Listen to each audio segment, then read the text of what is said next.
Hello friends, welcome to series explain. आज मैं explain करूंगी ओ नेगेटिव सीरीज का 18 पार्ट। अब तक हमने देखा कॉलेज की छुट्टियां अब खत्म हो चुकी थी। पांचों फ्रेंड कॉलेज आते हैं। वहाँ वे बातें कर रहे होते हैं, तभी वहाँ फुन आते हुए दिखाई देती है। उसके साथ उसका एक्स बॉयफ्रेंड भी था। सब हैरान हो जाते हैं कि फुन अचानक से आ भी गई और अपने एक्स बॉयफ्रेंड के साथ क्यों है, जबकि फुन का तो उसके बॉयफ्रेंड से ब्रेकअप हो चुका था। अब फुन अपने चारों फ्रेंड से मिलती है। वहाँ आर्ट ओंग की बहुत सी फोटोज खींचता है। ओंग आर्ट से पूछता है कि वो उसकी फोटोज क्यों खींच रहा है। आर्ट प्यार से कहता है क्योंकि इस दुनिया में अजीब चीजें बहुत कम ही दिखाई देती है, इसीलिए मैं इसे फोटो के रूप में कैप्चर कर रहा हूँ। अब ओंग उससे बहुत सी फोटो खिंचवाता है। आगे फुन अपने फ्रेंड को स्नैक्स देती है जो वो उन सब के लिए लाई थी। चोम्पू उससे पूछती है कि वो इतने दिनों से कहाँ थी और ना उसने किसी मैसेज का रिप्लाई किया। अब फुन उनको बताती है कि मैं स्टेट से बाहर थी और मुझे कोई अर्जेंट काम था। वैसे मैंने तुम सबके मैसेज देखे थे, मैं तो बस तुम सबको टीज कर रही थी। पियन कहता है तुम्हें ये सब नहीं करना चाहिए था, हम सब तुम्हारे लिए बहुत चिंता में थे। फुन उन सबसे माफी मांगती है। आगे ओंग फुन से पूछता है कि वो शाम को उसे पिक करने कब आए। फुन उसे 5 बजे तक आने को कहती है। ओंग पूरी कोशिश कर रहा था कि बाकी सब उससे जेलस फील करें। सब उन्हें साथ देखकर शॉक्ड होते हैं, पियन तो खासकर, लेकिन वो उनसे कोई सवाल नहीं करता। अब फुन अपनी क्लास चली जाती है। बाकी फ्रेंड साथ में बैठे होते हैं। ओंग आर्ट को चिढ़ाते हुए कहता है अगली बार तुम्हें मेरी और भी फोटोज खींचनी पड़ सकती है, हो सकता है मेरे पेट डॉग की भी, लेकिन इस कैमरे से नहीं जो बिल्कुल सस्ते और पुराने टाइप का है। सारे फ्रेंड उसकी बातों को कंट्रोल करते हैं, नहीं तो वहाँ फाइटिंग भी हो सकती थी। अब ओंग वहाँ से जाने लगता है। चोम्पू अपने फ्रेंड के बीच कहती है कि फुन उसके साथ क्यों आई, क्या इन दोनों का ब्रेकअप नहीं हुआ था। वहाँ सब के सब कंफ्यूज थे। अब पांचों फ्रेंड अपनी क्लास अटेंड करते हैं। फुन अपनी आर्ट की क्लास में थी, वो अब ग्रुप दोबारा ज्वाइन कर लेती है। सारे फ्रेंड उसके ज्वाइनिंग से खुश दिखते हैं। चोम्पू उससे मैसेज कर पूछती है कि ओंग उसके साथ क्यों था। सारे फ्रेंड चोम्पू को कहते हैं कि वो ये सब क्यों जानना चाहती है। चोम्पू कहती है मुझे पता है तुम सब ओंग के बारे में जानना चाहते हो, लेकिन ऐसे एक्टिंग कर रहे हो जैसे कुछ तुम जानना ही नहीं चाहते। अब फुन हंसते हुए कहती है मेरी अब उससे बात हो गई है, अब हम दोनों साथ ही हैं। पियन ये सुनकर थोड़ा हैरान और सैड दिखता है। आगे उन सब की क्लास खत्म होती है। चोम्पू फुन साथ में बैठे होते हैं। चोम्पू उससे पूछती है क्या तुम सच में ओंग को लाइक करती हो? मैं कंफ्यूज हूँ, तुमने तो उस समय कहा था कि तुम उसे बिल्कुल भी लाइक नहीं करती, फिर अब तुम उसके साथ क्यों हो? फुन कहती है वैसे अभी तो मुझे भी नहीं पता कि मैं उसे लाइक करती भी हूँ या नहीं। तभी ओंग उसे पिक करने आ जाता है। चोम्पू उसे देखकर बहुत इरिटेट होती है और कहती है मॉन्स्टर का नाम लिया और मॉन्स्टर हाजिर हो गया। वो उसे बिल्कुल भी पसंद नहीं करती। ओंग लेट आने के लिए फुन से सॉरी कहता है और फुन को गिफ्ट में एक पर्स देने का प्रॉमिस करता है। वो रिच होने का बहुत शो ऑफ कर रहा था। अब फुन और ओंग जाने लगते हैं। वो चोम्पू से भी पूछते हैं कि क्या वो उनके साथ घर जाना चाहेगी। वो मना करते हुए कहती है कि वो गो के साथ घर जाएगी और हम तो बस में ट्रेवल करके भी खुश होते हैं। अब वे दोनों चले जाते हैं। चोम्पू ओंग के ऊपर बहुत गुस्से में थी। वो मन में कहती है कि वो पर्स बाय करने का तो ऐसे कह रहा था जैसे खुद ही बनाता है। आगे हम देखते हैं कि पियन और प्रेम दोनों कैंटीन में हैं। वे कुछ जूस खरीदते हैं। आगे पियन प्रेम से पूछता है कि क्या वो शाम को फ्री है, अगर तुम चाहो तो हम मूवी देखने चल सकते हैं, लेकिन प्रेम उसे मना कर देती है और कहती है कि उसे अपनी मॉम के साथ योगा क्लास जाना है और वो अपनी मॉम के साथ टाइम स्पेंड करना चाहती है। पियन कहता है क्या मैं तुम्हें वहाँ ड्रॉप कर दूं, लेकिन प्रेम उसे साफ साफ मना कर देती है कि वह अकेली जा सकती है। पियन बहुत सैड हो जाता है क्योंकि वो अब प्रेम को मनाना चाहता था, उसके साथ कुछ समय बिताना चाहता था, लेकिन प्रेम उसे इग्नोर कर रही थी। अब पियन आर्ट के पास जाता है। आर्ट अभी भी अपना प्रोजेक्ट बना रहा था। पियन कहता है सबने इस प्रोजेक्ट को पूरा कर चुके हैं सिवाय तुम्हारे, क्योंकि तुम हमेशा कोई भी काम डिटेलिंग के साथ और अच्छे से करते हो। आर्ट कहता है हाँ मुझे ये सब पसंद है क्योंकि मैं किसी जल्दबाजी में नहीं हूँ। वैसे तुम यहाँ क्यों आए हो, क्या तुम्हें कहीं जाना नहीं है? पियन कहता है नहीं, अभी तो मेरे जाने के लिए कोई जगह नहीं है, यानी किसी ने उसे साथ आने के लिए इन्वाइट ही नहीं किया, यानी कि प्रेम। अब वे दोनों बार में जाकर ड्रिंक करने का डिसाइड करते हैं। उधर प्रेम अपनी मॉम के साथ योगा क्लास में होती है। वहाँ वे दोनों एक्सरसाइज करते हैं। वो योगा सेंटर प्रेम की मॉम के फ्रेंड का ही होता है। आगे वे सब आपस में बातें करते हैं। प्रेम की आंट उसकी मॉम को हेल्दी रहने के कई टिप्स देती है। आगे वो प्रेम को अपने यहाँ इंटर्नशिप करने को कहती है क्योंकि प्रेम अब 3rd ईयर में थी और कहीं ना कहीं वो इंटर्नशिप तो करेगी ही। वो प्रेम से पूछती है कि क्या उसका बॉयफ्रेंड भी है। प्रेम कहती है नहीं, अभी तक तो मैंने मैंने सिर्फ फ्रेंड बना रखे हैं। आगे वो आंट कहती है चलो कहीं ड्रिंक करने चलते हैं। प्रेम की मॉम कहती है नहीं, मैं स्मोकिंग करना छोड़ चुकी हूँ और अगर मैंने थोड़ी सी भी ड्रिंक की तो प्रेम मुझे बहुत डांटेगी।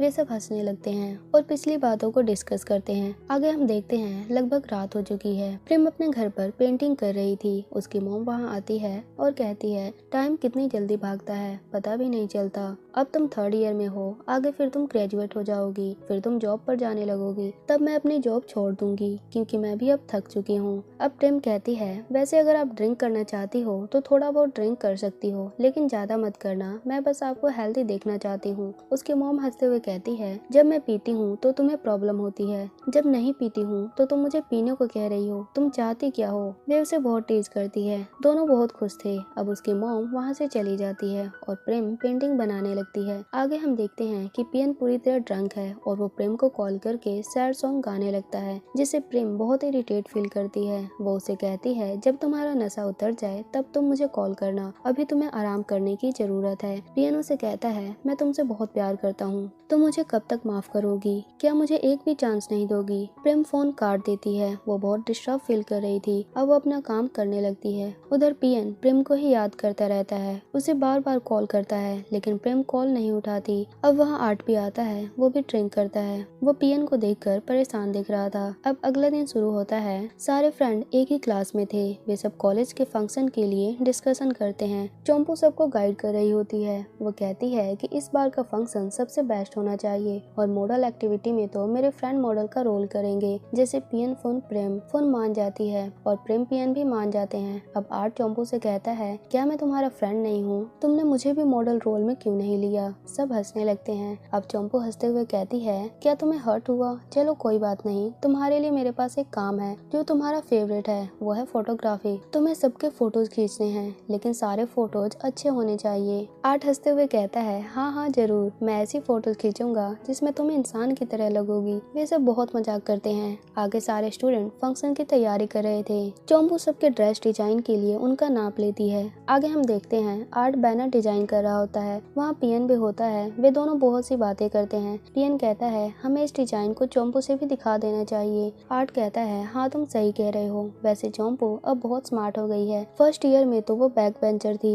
लेकिन अब सब कुछ चेंज हो चुका है। आगे हम देखते हैं चोम्पू और बाकी स्टूडेंट तैयारियों में लगे हुए हैं। सब किसी न किसी चीज को डेकोरेट कर रहे हैं। वे सब वॉक करते हुए प्रैक्टिस भी करते हैं ताकि वे मॉडलिंग एक्टिविटी सही से कर पाए। सब बारी बारी करके प्रैक्टिस करते हैं। आगे सब ग्राउंड में डेकोरेशन करते हैं। चोम्पू सबको गाइड करती है। वही सबको बताती है कि कौन सी चीज कहाँ लगानी है। वहाँ कई स्टॉल लगे होते हैं जिसमें एक स्टॉल सीनियर गो का भी था। वहाँ वे ड्रिंक का सप्लाई कर रहे थे। सीनियर गो के फ्रेंड उसे कहते हैं मुझे तो आजकल चोम्पू आंटी की तरह लगती है। सीनियर गो कहते हैं बिल्कुल नहीं, वो मेरे लिए सबसे बेस्ट है। अब सीनियर गो चोम्पू को जूस देने जाते हैं क्योंकि चोम्पू सुबह से बिना रुके काम ही कर रही होती है। वो इन कामों में बहुत इंटरेस्टेड होती है। अब वे दोनों साथ में जूस पीते हैं। आगे हम देखते हैं सारे मॉडल जो परफॉर्म करने वाले हैं वो रेडी होने में लगे हैं। कोई ड्रेस की तैयारी में है तो कोई मेकअप करने में। अब पियन भी वहाँ आता है जो लेट हो गया था, वो भी तैयारी में लग जाता है। वहीं प्रेम के ड्रेस का पीछे की चैन उससे लग नहीं पाता। पियन उसकी हेल्प करता है। वो प्रेम से ये भी पूछता है कि क्या वो इवेंट के बीच में थोड़ी देर के लिए उससे बात कर सकती है। प्रेम कहती है मैं सोचकर बताऊंगी। अब वो वहाँ से चली जाती है। पियन उसके लिए सैड होता है। फुन भी ये सब देख रही होती है। आगे उनका फंक्शन स्टार्ट होता है। चोम्पू वहाँ एंकरिंग करती है और टीचर को रिस्पेक्ट देते हुए उन्हें कुछ स्पीच देने को कहती है। अब उनके टीचर बड़ी स्पीच देते हैं। आगे सारे मॉडल्स मॉडलिंग करते हैं। उन सारे मॉडल्स के कपड़ों के डिजाइन आर्ट स्टूडेंट ने ही बनाए थे। सब बारी बारी से स्टेज पर वॉक करते हैं। प्रेम फोन प्रेम बहुत ही सुंदर लग रहे थे। सब उनकी परफॉर्मेंस से बहुत खुश थे। वे सब तालियां बजाते हैं। आर्ट सबकी फोटोज खींचता है। वहाँ ओंग फुन को सबके सामने फ्लावर्स देता है। जो फुन को क्या उसके बाकी फ्रेंड्स को भी अच्छा नहीं लगता, लेकिन वे सब कोई रिएक्ट नहीं करते। ओंग उसे फ्लावर देते हुए सबको कहता है कि ये मेरी गर्लफ्रेंड है, जो फुन को बिल्कुल अच्छा नहीं लगता। आगे सारे स्टूडेंट पार्टी में एंजॉय कर रहे होते हैं। चोम्पू की टीचर उसकी डिजाइन की बहुत तारीफ करती है जो उसने मॉडल के कपड़ों के लिए बनाए थे। आगे सीनियर को उनको ड्रिंक पीने को देते हैं जो उन्होंने टीचर के लिए खास बनाया था। आगे टीचर उन्हें कहती है मैंने तुम्हें 2 सालों से कॉलेज में नहीं देखा, इतने दिनों तक तुम कहाँ थे। गो के फ्रेंड कहते हैं ये तो सिर्फ चोम्पू के लिए यहाँ आया है क्योंकि ये उसकी उसकी गर्लफ्रेंड है, दोनों एक दूसरे के बिना नहीं रह सकते। टीचर ये सुनकर हैरान हो जाती है। चंपू भी शर्माने लगती है। आगे टीचर ड्रिंक करती है और कहती है ये ड्रिंक बिल्कुल भी स्ट्रॉन्ग नहीं है। अब सीनियर को उसमें और वाइन डालते हैं। अब टीचर वहाँ से चली जाती है। टीचर के जाते ही चंपू कहती है कि आपने उनको हमारी रिलेशनशिप के बारे में क्यों बताया। उसके फ्रेंड कहते हैं मुझे लगा तुम लोग ये सब नहीं छुपाना चाहते थे। चंपू शर्माते हुए कहती है मुझे उनके आगे बहुत शर्म आ रही थी, इसलिए मैं उन्हें ये सब नहीं बता रही थी। अब वे अपने स्टॉल पर ड्रिंक सेल करते हैं। वे सब बहुत खुश थे। वहाँ कई स्टॉल ड्राइंग के भी लगे थे। जो कस्टमर अपनी तस्वीर बनवाना चाहता था वो वहाँ कुछ पे करके वो बनवा सकता था। वहाँ आर्ट भी अपनी पेंटिंग बनाकर सेल कर रहा होता है। अब आर्ट के पास ओंग आता है। वो उसे फुन और उसकी पेंटिंग बनाने को कहता है। आर्ट उसकी पेंटिंग नहीं बनाना चाहता था, लेकिन फुन के लिए वो तैयार हो जाता है। आर्ट उसे कहता है कि उसे कुछ पैसे पे करने पड़ेंगे। अब ओंग उसे डबल पैसे देता है। वो उसे अपनी अमीरी का शो ऑफ कर रहा था। फुन को ये देखकर बुरा लगता है, लेकिन फिर भी वो कुछ नहीं बोलती। ओंग के कारण आर्ट बहुत गुस्से में था। उधर पियन और प्रेम साथ में वॉक करते हैं। पियन उसे कहता है अगर तुम कुछ खरीदना चाहती हो तो मुझे बताओ। प्रेम कहती है चिंता मत करो, अगर मेरा मन करेगा तो मैं खुद खरीद लूंगी। वो पियन से अभी भी नाराज थी। आगे प्रेम एक जगह स्टिकर और टैटू देखती है, जिसे देखकर उसे पियन वाली टैटू की याद आ जाती है। अब पियन प्रेम को कहता है कि तुमने अब तक कुछ भी नहीं खरीदा। प्रेम कहती है मेरा खरीदने का मन ही नहीं कर रहा। अब पियन प्रेम को एक रिंग गिफ्ट करता है, लेकिन प्रेम उसे वापस कर देती है और कहती है अगर तुम मेरे फ्रेंड बने रहना चाहते हो तो ऐसी चीज दोबारा मत करना। और वो वहाँ से चली जाती है। पियन को ये देखकर बहुत सैड होता है कि प्रेम उससे अब तक गुस्सा है। पता नहीं वो कब तक उसे इग्नोर करेगी। उधर सीनियर को चंपू और बाकी स्टूडेंट बहुत डांस करते हैं। वे इस पल को बहुत एंजॉय कर रहे थे। चंपू तो वहाँ पागलों की तरह डांस करती है। चंपू के स्कूल खुलने पर सीनियर को उसे बांधते हैं। चंपू ये देखकर बहुत खुश होती है कि सीनियर को उसे कितना प्यार करते हैं। आगे हम आर्ट को देखते हैं। वो फुन का पेंटिंग बना चुका था। अब वो फुन को पेंटिंग देता है और कहता है अगर ये पेंटिंग तुम्हारे बॉयफ्रेंड को पसंद आएगा तो मुझे जरूर बताना। फुन उस पेंटिंग को चेक करती है। वो बहुत ही फनी पेंटिंग था जिसमें फुन ओंग को कंट्रोल कर रही थी। वो बहुत हंसती है और कहती है मैं उसका रिएक्शन तुम्हें जरूर बताऊंगी। आगे आर्ट पियन को अकेला बैठा देखता है। वो उसके पास जाता है और उससे पूछता है कि वो कॉन्सर्ट में क्यों नहीं जा रहा। पियन बहुत ही उदास बैठा था। वो कहता है तुम सही कह रहे थे, फ्रेंड जोन में रहना ही सबसे बेस्ट होता है। क्योंकि अब पियन फुन से भी और प्रेम से भी दोनों तरफ से दुखी होता है। अब वहाँ प्रेम आती है जो उन दोनों को कॉन्सर्ट में ले जाती है। सारे स्टूडेंट वहाँ डांस करते हैं। पांचों फ्रेंड वहाँ बहुत खुश थे। वे सब अलग अलग पोज में फोटोज भी खिंचवाते हैं। अब अगले दिन हम देखते हैं आर्ट को उनके प्रोफेसर बुलाते हैं। वो उसकी पेंटिंग और फोटोग्राफी की बहुत तारीफ करते हैं और कहते हैं कि वो अब इंटर्नशिप करने वाला है तो वो उसके फ्रेंड के स्टूडियो में भी जा सकता है। वे उनके जानकार हैं। टीचर उन्हें अपना फ्रेंड का नाम और एड्रेस लिख कर देते हैं और कहते हैं तुम इसे गूगल पर भी सर्च कर सकते हो। अब शाम हो चुकी थी। आर्ट अपने घर पर होता है। वो वहाँ अपने फ्रेंड के फोटोज देख रहा था। आगे वो टीचर के बताए हुए फ्रेंड के स्टूडियो का नाम गूगल करता है। वो बहुत बड़ा स्टूडियो था और फेमस भी। वो अब उसकी डिटेल्स देखता है। अगले दिन आर्ट उस स्टूडियो में जाता है। वहाँ वो देखता है कि मिस क्वान फोटोज खींच रही थी। अब वो आर्ट से मिलती है। उसे कहती है मुझे तुम्हारे प्रोफेसर ने तुम्हारे बारे में बताया था, तुम्हारी फोटोज बहुत ही अच्छी है। आगे वो कहती है अभी मैं बहुत बिजी हूँ, तुम अभी यहाँ फोटोग्राफी की डिटेल्स देख सकते हो। अगर तुम्हें कोई डाउट हो तो मुझसे पूछ लेना। और वो उससे पूछती भी है कि क्या तुम एक फोटोग्राफर बनना चाहते हो। आर्ट कहता है कि हाँ मैं एक फोटोग्राफर बनना चाहता हूँ। अब वो उन्हें फोटोग्राफी करते हुए देखता है। उधर प्रेम रेडी होकर फुन के पास जा रही होती है क्योंकि आज उसका बर्थडे होता है। वो बहुत खुश थी। उसकी मॉम उसे बताती है कि वो भी आज बाहर अपने क्लाइंट से मिलने जाएगी। आगे प्रेम उन्हें बाय कहती है और अपने फ्रेंड के पास जाती है। पांचों फ्रेंड गो के बार में थे। वहाँ वे सब ड्रिंक करते हैं। चारों फ्रेंड फुन से माफी मांगते हैं क्योंकि इस बार वे उसे कोई गिफ्ट नहीं दे पाए। और आगे वे सब कहते हैं कि अपने इंटर्नशिप के चक्कर में वे सब बहुत बिजी हैं और जब तक वे केक या कोई गिफ्ट खरीदते सारी दुकानें बंद हो चुकी थी। फुन उन्हें कहती है कि उसे कोई गिफ्ट की जरूरत नहीं, वे सब साथ में हैं और अभी खुश हैं, यही बहुत है। आगे चोम्पू स्टोर रूम में कुछ लेने जाती है। वो आर्ट को भी वहाँ चलने को कहती है क्योंकि उसे अंधेरे से डर लगता है। आर्ट उसे कहता है मुझे नहीं लगता कि तुम्हें कोई डरा सकता है, दुनिया में सबसे डरावनी चीज तो तुम हो। सब इस बात पर बहुत हंसते हैं। आगे जब वो स्टोर रूम में जाते हैं तो वहाँ से कुछ गिरने की आवाज आती है, जिसे सुनकर फुन और बाकी फ्रेंड स्टोर रूम में जाते हैं। वहाँ बहुत अंधेरा था। फुन सबको आवाज लगाती है, तभी वहाँ लाइट्स ऑन हो जाती है।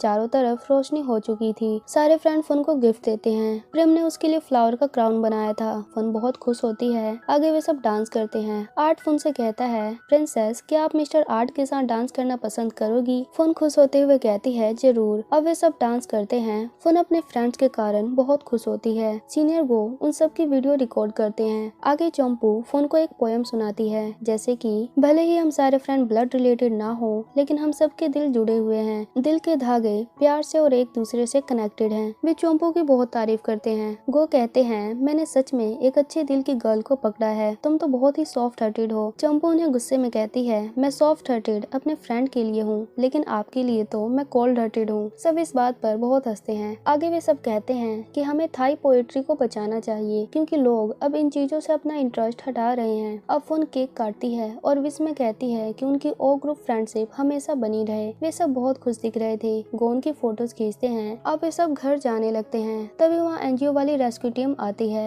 वे एम्प्लॉय आर्ट को बुलाते हैं। अब सारे फ्रेंड रेस्क्यू टीम के साथ जाने लगते हैं। वे एक्सीडेंट वाली जगह पहुँच जाते हैं। वहाँ एम्बुलेंस भी आ चुकी थी। वो एक्सीडेंट किसी कार की हुई थी, जो कार पलट चुकी थी। सारे वॉलंटियर उसमें से घायल व्यक्ति को निकालने की कोशिश करते हैं। आर्ट उस एक्सीडेंट की फोटोज लेता है। अब वो चौंक जाता है। वो बहुत हैरान हो चुका था। पीएन आर्ट को देखकर सोचता है कि आर्ट इतना शॉक्ड क्यों है। अब हमें दिखाया जाता है कि ये एक्सीडेंट किसी और का नहीं, प्रेम की मॉम का हुआ है और अब उनकी मौत भी हो चुकी है। प्रेम जब वहाँ आती है वो बिल्कुल शॉक्ड हो जाती है। वो बहुत रोती है कि कोई उसकी मॉम को बचा ले। इस दुनिया में अब सिर्फ उसकी मॉम ही थी, वो भी अब चली गई। उसके मॉम डैड दोनों ही एक्सीडेंट में चले गए। अब वो किसके साथ रहेगी, कौन उसकी केयर करेगा। वो अपनी मॉम को बहुत कुछ कहती है, उन्हें जगाने की उठाने की कोशिश करती है, लेकिन अब उसकी मॉम कभी नहीं उठेगी। उसके बाकी फ्रेंड भी रो रहे थे, क्योंकि वे भी प्रेम का दर्द समझते हैं। सब उसके लिए बहुत दुखी थे। प्रेम की तो हालत खराब हो चुकी थी। वो वहाँ बहुत रोती है। आज इतनी खुशी का दिन उसका बैड डे बन चुका था।